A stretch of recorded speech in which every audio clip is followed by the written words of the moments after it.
When you think of new media, oftentimes what comes to mind is formats like video sharing through YouTube, social media platforms like Twitter and Instagram, maybe your favorite blog or news website like The Verge or USA Today. New media has become integrated with our daily lives. Just look at your phone usage and the hours spent scrolling through TikTok or all the cooking blogs, news websites, and forums you have favorited in your web browser. And it continues to take part in more of our activities as well. New media continues to influence and even create new industries and opportunities. Anyone can start creating for free in the comfort of their home. Seemingly everyone has started a podcast in quarantine, and anyone can start their own blog, and if they're really daring, start vlogging their daily lives. One particular industry that comes to mind is the music industry, which has seen massive changes in the last 20 years or so. Going back to the early 1900s, the radio brought music into people's homes. No longer did they have to find and attend a live performance in order to hear music. With the invention of vinyl and the phonograph, listeners were no longer confined to whatever radio stations were playing, and with the creation of cassettes and CDs, personal music collections were now portable and shareable. New media has transformed this from however many songs were on your cassette to millions of songs accessible from any device anywhere in the world. Along with this, the rise in new media formats has shaped the way both artists and listeners discover each other, making it easier on both ends. Music has gone from just an event to something so accessible and personal, and the opportunity for artists to find successes has only gotten greater in the current age of social media and streaming services. In this video, I will be looking at the recent history of music listening and examples of recent new media-powered phenomenons in the music industry. Many have attributed the creation of the MP3 format as the catalyst for the changes that have led up to today's streaming-focused market. MP3 was the first major lossy digital audio format that arrived and ended years of research into lossy algorithms. MP3 could achieve a similar level in quality to lossless formats like WAV and AIFF, but it required a fraction of the storage space. In a time where computer hard drive storage space was often less than 100 megabytes and dial-up internet was virtually the standard, this greatly increased the ease of use for storing and sharing music. Following this comes the creation of Napster, a peer-to-peer file sharing service that began in 1999. Here, many could share, download albums, live versions, alternate cuts, demos, etc., all for free. But this is where the trouble started. As you can imagine, the record labels were not too happy about digital pirating, and after numerous lawsuits, Napster was forced to shut down in 2001. 21.4 million active users at the time of closing proved that online music sharing was a business worth pursuing. This was answered by several services, the most prominent being iTunes, which launched in 2003. With downloads at 99 cents per song and the growing popularity of the iPod, digital music sharing finally took off into the mainstream. Of course, piracy services still remained on the web, but a user would risk malware and viruses just to try to download a single song. iTunes made this a legal and safe process at a small fee. The next innovation in digital music listening came in the form of a small platform called Last.fm, which used user listening habits and comparisons to make recommendations for its listeners. This same model would be incorporated into Pandora when it launched in 2005. Here, the model of personalized internet radio made listening to music free, albeit with advertisements every once in a while. Here, we start to see the building blocks of the streaming services many of us use today.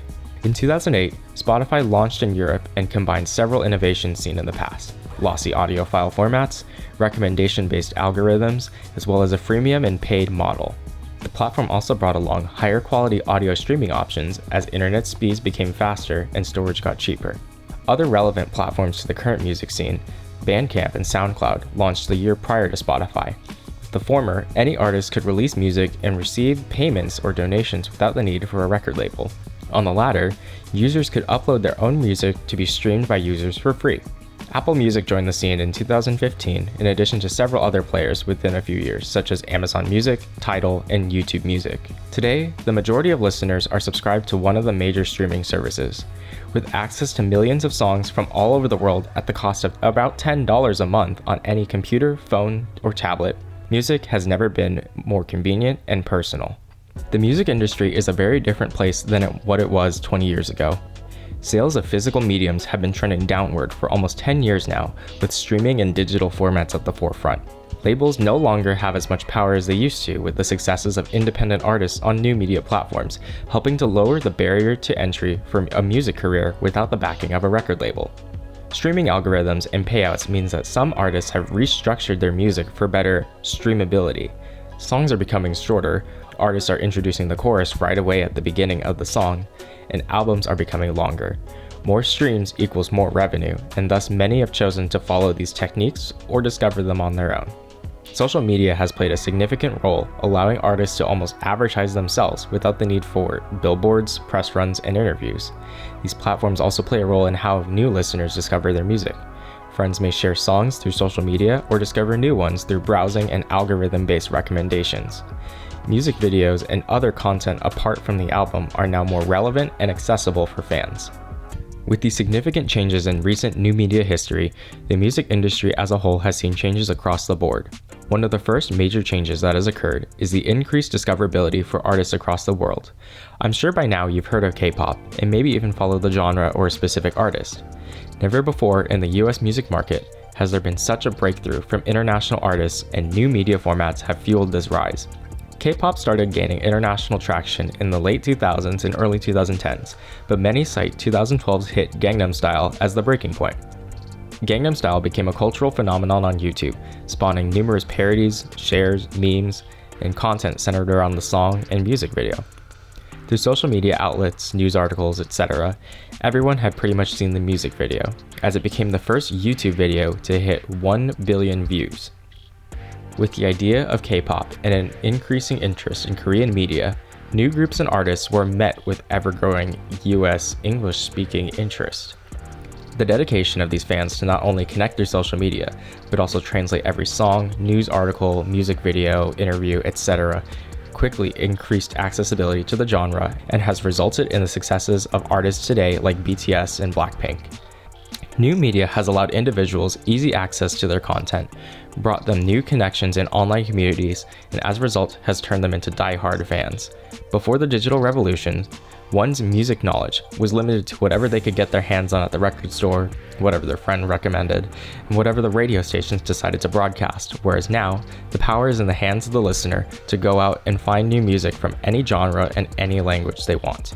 The interest in international music in the US only continues to grow. Despacito became the first Latin pop song to be certified diamond and earned 1 billion streams on Spotify. New media and websites such as YouTube, Bandcamp, and SoundCloud have lowered the barrier to entry for upcoming artists to distribute their work. What used to require selling yourself to record labels who would choose whoever they wanted to promote has started to become replaced with social media and distribution platforms like those previously mentioned. Without the backing of a record label, an artist is able to receive more of their profits as opposed to the standard business of record labels taking much of what the artist would have earned. However, this comes at the risk of having to rely on social media and followers instead of funding, connections, and marketing abilities that record labels have. Some have found success in this new era of independent artists. In 2017, Chance the Rapper made Grammy history as the first artist to win an award without selling a physical copy of the song. His and the success of other independent artists have many up-and-coming musicians strongly considering the indie route. On the opposite side, social media and music distribution platforms have also made it easier for talented artists to be discovered and signed to record labels. Upcoming artists are easier to discover on social media, and as their followers and friends share and repost, they sometimes end up grabbing the attention of labels. Billie Eilish's career began on SoundCloud in 2013. Today is one of the biggest artists in the world and is currently signed to Interscope Records. Others have used social media to build a following that they can launch their music careers from. Joji, who used to go by Filthy Frank on YouTube, has managed to make the transition from YouTuber to musician easily with the support of his fans and gaining new ones along the way.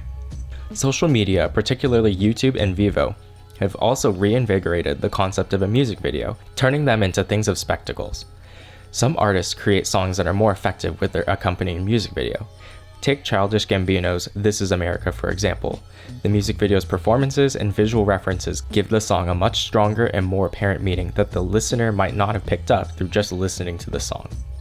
Other artists combine their music with over-the-top budgets and tack-sharp choreography in their music videos. The aforementioned K-pop industry is notorious for such examples. Other phenomenons we've seen are music videos going viral, bringing attention to bands and with that, more listeners. OK Go has been the pioneer in this area, with their treadmill choreography-based music video for Here It Goes Again becoming one of the first memes from YouTube, and with that, numerous online video awards. Their music videos continue to be viral sensations, with things like complex Rube Goldberg machines taking months to build, and even filming a music video in zero gravity. The music industry isn't the same place it was 20 years ago. New media formats have been the catalyst for change, many of these making the process of creating and discovering music a much easier process. Artists are no longer confined to a single path of hoping to find a record label. New media formats have made it possible to find the same successes without them. Listeners hold more power than ever, being able to access millions of songs wherever and whenever they wish. Personalized playlists are now a way for listeners to create their own musical experiences. Increased accessibility and streaming algorithms expose listeners to artists they might never have discovered on their own. Technology and new media have transformed music into what it is today, simplifying the process and increasing accessibility. Thanks for watching.